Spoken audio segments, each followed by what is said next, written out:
Oh, wow, this car is so much more aggressive. That is crazy. All right, and how is it going to negotiate this now? Oh my. Oh wow. So there's a car pretty close behind us, and it just decided, okay. Wow, that was interesting. Hey y'all, it's Dr. Know-It-All coming to you early on a Wednesday morning. It's 7:45 in the morning. I am going to drive to the gym by way of Dollar General, and then we are going to go to Haven Memory Care and stop either at a supercharger or at Belk. We'll see, but probably at a supercharger. Probably at Belk, sorry, because I have to get home because I have a lot of work to do today. We're going to try out 13.2.8. If you haven't seen my Cybertruck version of that, definitely check it out up here. It's pretty good, but I'm expecting the Model Y to do substantially better. I was going to start, it's beautiful over at the farm this morning with the horses and the mist coming off the lakes, but the sun was straight up into everything, so it was just blindingly bright. So I started in a slightly different spot. But what I want to do first is I want to read this post from Ray for Tesla. Great account. You should follow that, by the way, if you haven't yet. And I want to talk about it. This is a really, really amazing announcement, actually, just yesterday about FSD in China. So anyway, Ray posted this and he translated it. Thank you for doing that since I don't read Mandarin. Chinese bloggers' view of FSD in China so far. Tesla FSD unexpectedly went live today and it behaves better than I anticipated. So just poof, it's just there. Its core capabilities are impressive with no strict ODD, operational domain, design domain limitations. In other words, it runs everywhere in the country. I'm sure that's subject to testing because I'm sure they haven't tested it everywhere yet since it's only been out for a day. But anyway, it looks like it's not geofenced. Some owners have successfully used it in underground parking lots, set random destinations without issues, and executed U-turns flawlessly. That's very cool in another country. Features we've been testing and gradually rolling out. What's remarkable is that this has been achieved without a large-scale test fleet, without an extensive local development team, and possibly even without concentrated local data training. So yeah, because there's a bunch of issues with exporting data out of China. So they might have some data that is in a data center there that they're training on specifically there, but it's going to be relatively small because of all the restrictions on what GPUs you're allowed to export and everything. So whatever it is, it's significantly smaller than it has been for the United States version of it, the North American version of it. Anyway, so very, very cool. The failures, back to this, the failures some media outlets predicted being unusable or causing frequent accidents simply have not occurred. Awesome. The driving feels remarkably human-like, and its overall planning capabilities are on par with the best in the field. This suggests that, with vast amounts of training data, even data sourced from the US and Canada, of course, and relying solely on vision-based approach, Tesla's system has developed exceptional transferability. That's the real key thing. We'll talk about that while we're driving here this morning. That is truly astonishing, and it is. In contrast, most of our domestic end-to-end teams tend to overfit results to specific cities. That would be Chinese teams. A nationwide rollout of end-to-end systems is still some distance away, let alone achieving cross-regional adaptation. That's the big takeaway, the TLDR.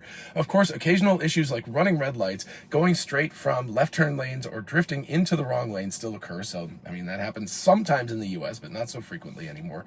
And if you haven't seen that video, definitely check that out, where Scott's car attempted to make a left into a red turn. I've mentioned before that some abilities are foundational, while others depend on learning specific rules. Even without fully mastering these specific rules yet, Tesla FSD's fundamental capabilities have already proven themselves. It can be deployed across different regions with virtually no additional software development cost. That is incredible. Whether it can truly master those specific regions now depends on whether Elon Musk is willing to invest and how he chooses to do so. So there you go. That's the deal. Let me see if I can get full self-driving to engage here. I'm not sure why it's not put it in drive. Oh, let me put it in park actually and see. Yeah, there we go. All right, so press and hold, and here we go. All right, so already, obviously we've talked about this. The Cybertruck won't do this. It won't just engage from a button push. So that's a major difference with the Cybertruck versus the Model Y, obviously. This will also do reverse. It also should park itself at the Dollar General and at the gym when I get there. So, and then we'll take a break for a while I go work out, and we'll see if I have any new insights about this Chinese rollout that's going on. So anyway, let me see if I can get rid of that little, blob of water there. So the Chinese rollout, I'm hoping that basically this is going to be a non-event drive, so we can just talk about that at least until I get to the gym, and then we can talk about other things. But and maybe I'll have insights while I'm working out. That's always my best time for thinking during the day. Man, I really need a haircut. My hair is just a mess. Anyway, so yeah, so the rollout is a little bit was just kind of like jaw on the floor, mind blown. It's unclear, that maybe Tesla has done some work subtly without us knowing about it to do some training over in China, so that we just didn't know about that kind of stuff going on. That is possible, but whatever it is, it was done, number one, with very restricted GPU usage, unless China has gotten a lot more open about Tesla just dumping their data, pulling their data out of China and moving it over to the United States, which I don't think they are. They've been very restrictive about that, and about how Tesla had to leave their data in China itself. And I honestly, if a Chinese company came over here and said, hey, we want to export all of this driving data to China, the United States is not quite such a fascist country, so it wouldn't, or let's say, a centralized control country. At least currently it's not. But anyway, I think that we would have some hesitation about just massive billions of miles of data from US drivers just being willy-nilly exported to China, or most other countries for that matter. So, it is an understandable point of view. But anyway, the upshot of that, along with the GPU restrictions, a little bit on the shy part here. Is it going to pull out? Oh, geez. Okay, there's a car coming behind us, and that was aggressive. I was just gonna wait. It's also going way too slow right now, so it's going 35, and now we're making this guy slow down. I feel super bad, and under normal circumstances, I would be pressing the accelerator. So we're going under the speed limit right now. This guy, we're being a complete jerk to this guy. So, boo. That's an immediate ding. I mean, that's not like anything illegal, but in terms of like driving the way that you should drive, that is absolutely untenable that you would make somebody slow down. That of course, it's also completely a Georgia drive. That I constantly have people do that to me, human beings. So we're going to talk about imitation learning. The car has learned how to be a complete jerk of a driver and just pull out in front of people and make them slow down. So yeah, okay. So fortunately, he's turning left. I feel really bad about that. That was terrible. I would never have allowed that to happen if I wasn't doing a test drive. I would have at least gunned it so that the car was out in front. That was weird because it stopped too far back to be able to see the other vehicle. Like, I couldn't even see him from where I was, so it was already pulling out when you could see the vehicle because it was blocked by, it just means basically that it stopped too far back. It needed to go out further to be able to see, but then it could clearly see the guy coming, and it made a decision that it was like, yep, we're just going to go out in front of him, which was fine. There was plenty of time to do that. It wasn't dangerous. It's just that if you're going to do that, you want to be very, very quick about it. All right, let's see how it handles this unprotected right-hand turn with a lot of traffic. So the car is very aggressive. It's pulling forward. So I said it was going to be a non-event, and maybe I'm going to be wrong about that. Anyway, so I think we're good after, I don't know. It depends. No, definitely not. There's a big old truck coming in F-150. So yeah, I'm wondering if we get clear in the right lane, but not in the left, what it will decide to do in terms of going out. We'll find out.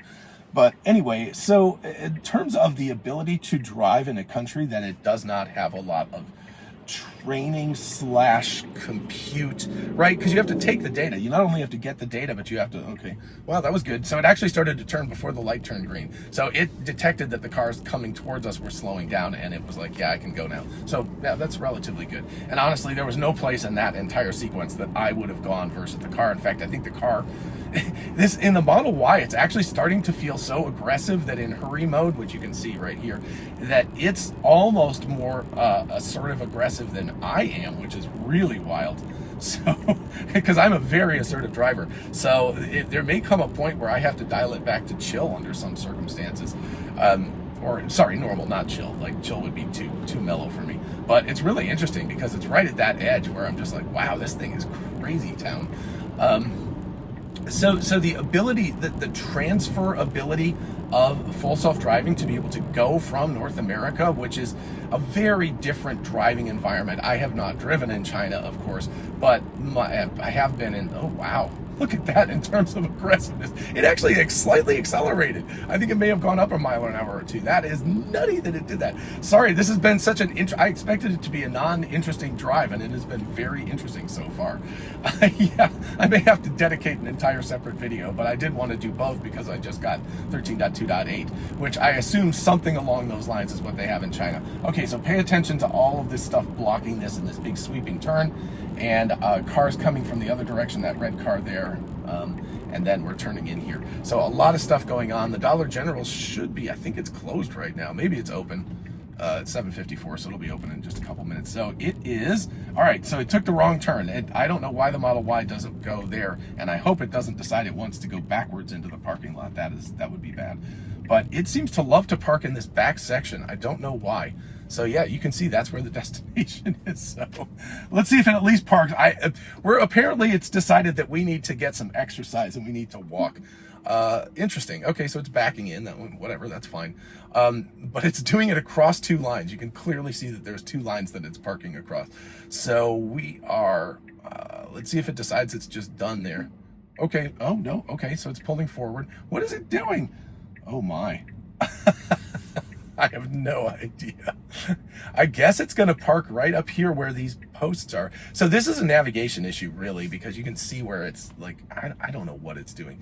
Wow, I'm sorry. I thought this was going to be a really boring drive and that we would have plenty of time to talk. And that's where we're going to really, okay.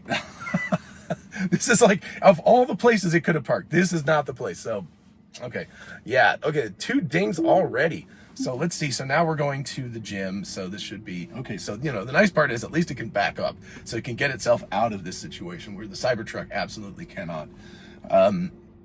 Let's see. I don't know if there's quite enough room. Look how much the wheel has to turn. The Cybertruck, I've gotten so lazy. It's just like you just tweak it and it just goes where it needs to.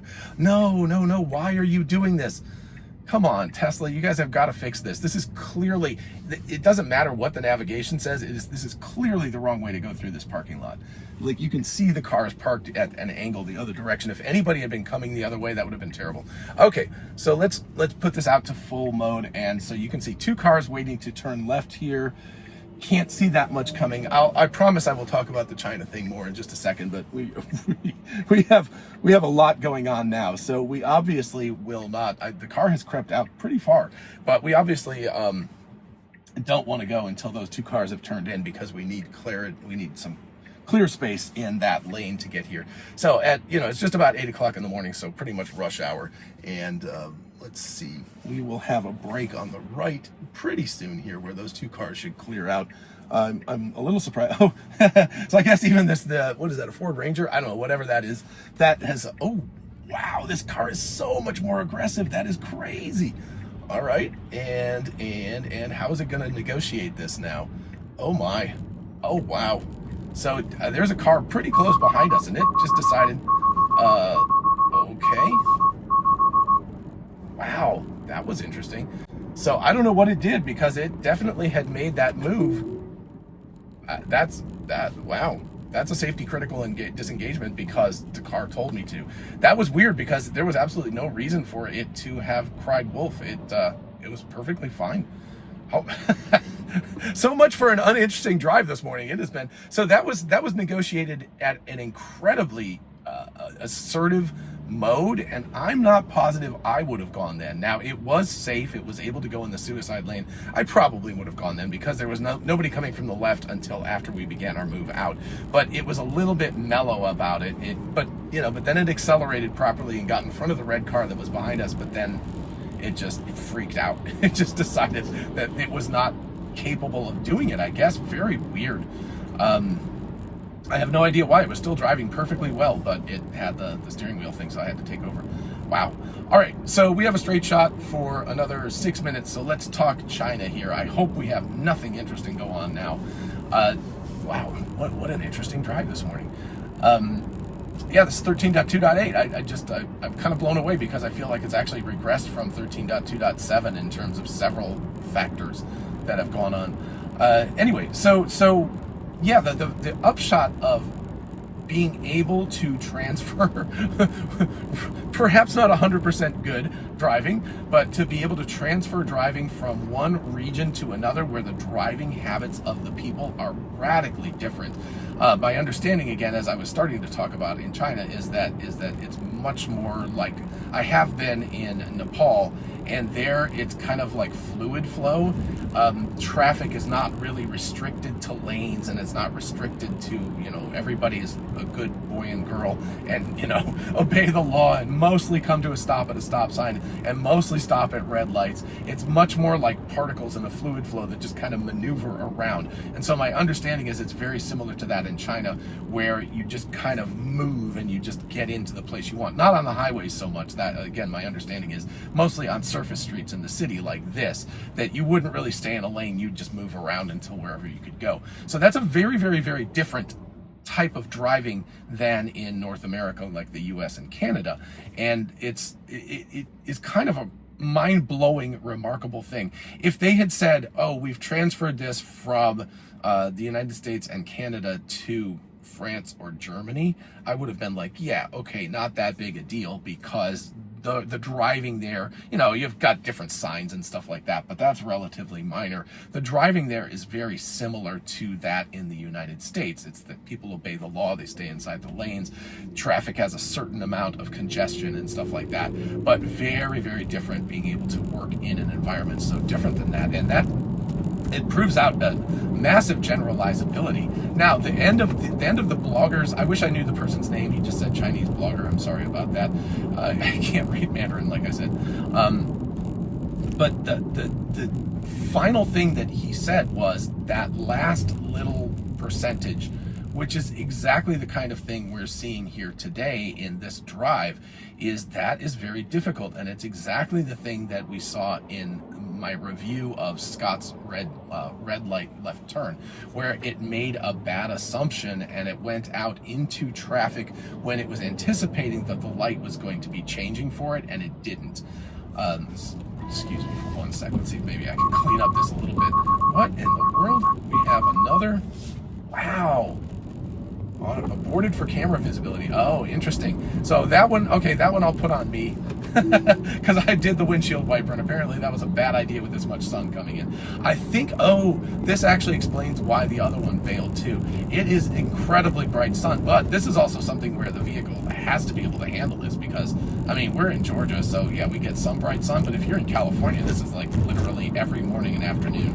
If you're driving east or west, it's always going to be very, very bright sun. So, yeah, that explains why the vehicle freaked out when we pulled into it, because we pulled straight into the sun and it was looking straight at the sun and couldn't figure it out. Okay, at least that explains it. I now know we had two freakouts on the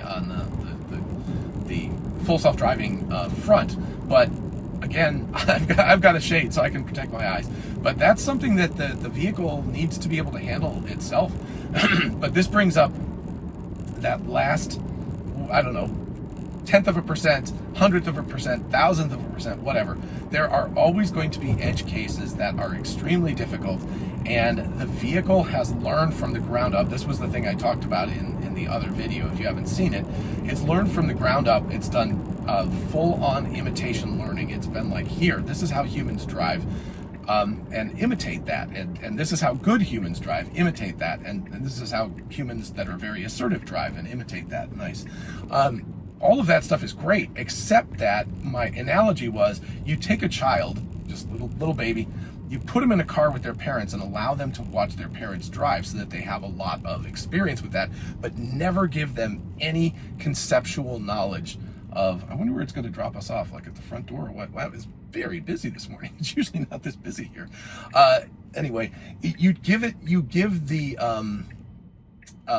that child the experience but no conceptual knowledge. Yeah, so see this again, Tesla has not said that they would that they have this ready yet, but we obviously need to say, I want to be able to park in a parking place, as opposed to, just randomly being dropped off at the door. That'd be fine for Uber, or, if you were doing a autonomous ride-hailing service, but not fine for the circumstances we were in. So anyway, the upshot of all of this is that if you let a kid just watch people drive, but you never gave them any clarity, any conceptual information about what driving is and what the rules are and things like that. And beyond that, just, police are police and things like that. You have a lot of external information in your brain by the time you learn to drive that is very conceptual, that gives you a high level understanding of what it is you're supposed to be doing, what the law is, why you would obey the law. All of those kinds of things are not available to a fully end-to-end trained model. It doesn't have conceptual knowledge at this point, and that is a significant problem for full self-driving. That it just doesn't have that kind of stuff. And that creates a situation where it's very concerning about how it can get that last 10th, 100,000th, millionth of a percent, whatever it needs to get to be able to get up to the level of the best human drivers. And then beyond that, because of course we want superhuman drivers in these vehicles, not just human drivers, because humans still make mistakes all the time. So, that just, it means that you have to do some other form of training on top of that, reinforcement learning, learning through adding a large language model on top of it that operates at a lower frequency, sort of like what Helix did with their Figure robot, what Figure did with their Helix software that goes on their robots that allows it to think at a higher conceptual level.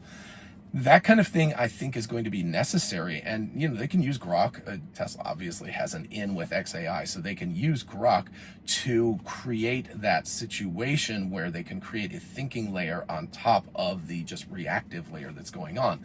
And that could be run at a relatively low hertz rate. It can be run, kind of like a few times a second, like, 8 or 10 times a second, rather than being done at 60 times a second or 40 times a second or whatever they're doing currently. It can run at a more conceptual level where it's just checking things out and making sure it understands. So anyway, I think that that's going to be the big bugaboo, not just in China, but here as well. You can see, like, what I thought was going to be a very uninteresting drive turned out to be quite interesting. And, maybe we'll actually just leave it here today. I don't see any reason to continue the drive. Like, I think this is fine. We actually had plenty of evidence of mistakes that the car is making and failure points, like looking into the sun and being unable to handle that. Things like that the car is unable to handle currently. Which makes it less than a fully capable autonomous driver. And even though it's just a tiny little sliver, that little sliver is really, really difficult to overcome. Very, very challenging. Again, on the good end of things, it's incredible that Tesla was able to just roll this thing out in China and just go like, voila, it works. And people are going to be blown away by that. I'm blown away by that. I was blown away last night. But as you can see, even in the place where they've been training for a decade, you still have significant problems that crop up under certain circumstances, and you've got to deal with those things, and it's incredibly challenging. So anyway, I know Tesla's full self-driving team does amazing work, and I am not dinging them at all. I'm just saying this is an incredibly, incredibly challenging problem that any autonomous driving solution is going to have to handle, and quite frankly, us humans, right? We are neural networks that have been trained, but we have the advantage, like I said, of kind of cross-training with conceptual knowledge. We're like, oh yeah, we understand all this stuff. These are things that make sense to us at an outside level, so we can think about things in kind of a more abstract conceptual layer on top of the reactive layer of don't crash into other stuff around you. You can think about, why is this happening? You can think about theory of mind. Now, I will say that I think that full self-driving actually does have a theory of mind to some extent. In other words, it can look at other cars and it can judge what they are, like their characteristics. You've seen cars like following them, going around them, things like that. You're like, that's a hesitant kind of driver. That person is super aggressive. That person is texting, right? That's weaving all over, or drunk or something. So you can create a theory of mind, an approximation of what's going on in that other person by looking at their driving behavior, and certainly FSD does that. That's very interesting. There we go. Service camera visibility. So yeah, that's it's definitely giving me a ding about that, about the camera visibility. And again, I think it's just because the sun is so bright this morning. But anyway, so these are not problems that are just a Tesla problem. They are problems that are related to just the fact that this is an amazingly complicated problem to solve, and humans get in accidents every single day while I've driven the last 25 minutes or so, there's been a lot of accidents that have happened around the world. So, humans are not great at this either. We're driving, 3,000, 4,000 pound machines at incredibly high velocities with brains that were designed to operate at walking speed of a couple of meters per second. It's just way beyond our capacity to do this. Now, computers have much, much faster reaction time, much, much faster calculation. So they ultimately have the capability to operate in this domain much more sophisticatedly than humans. But I'm just saying that the fact that what we're doing an incredibly dangerous activity. There's just no way around it. It's just the way it is. And you have to deal with that. That is just something that is like, okay, that's the nature of the beast. So how do you create a situation where it can drive perfectly all the time? It's a challenge. It won't be perfect, but let's say like more nines than humans. So if humans are like 99.999% capable of driving perfectly, then we want at least another factor of 10. So at least one more 9 after that, and preferably 2 or 3, more 9s after that. So it's very difficult, very challenging. The fact that Tesla is able to roll it out, and not just regionally, but regionally in an area that's very, very different than the U.S. The driving habits are not the same. Like I said, if they did it in Germany, if the legal framework was there, they could do it in Germany or France or Italy. Maybe Italy's a little bit weird. I think the UK is different because they drive on the other side of the road. But again, that's, I think, really cool that the transferability is there. But, again, releasing it in a European environment, less impressive. This is very impressive because the driving is exceptionally different than in the Western world. I think that's my understanding, and from talking to people and watching videos and stuff. So it's really impressive what they did, but that last little sliver, as we saw in our test here today, it's a problem. It's not something that is trivial to solve, and there is a question of whether it's tractable at all, whether it's ever going to be solvable. But we're going to have to see. I mean, this is something, if anybody can do it, clearly it's Tesla, because they're the only ones who've rolled out a global solution. Nobody else has even come close to that. And it's now gone from a regional solution in the US and Canada to a global solution. Officially, it's done that by rolling out. So congratulations to the Tesla team. A lot of work left, though. It's that last little tiny percentage, which seems like it's nothing, but clearly, as we saw today, a lot of work left to make this all work. Okay, I got to go to the gym. I will, please do the like and subscribe thing if you haven't done that yet. A lot of people watch this and don't subscribe, so it would be awesome if you would do that. And of course, in the meantime, I will see you in the next video. Bye-bye.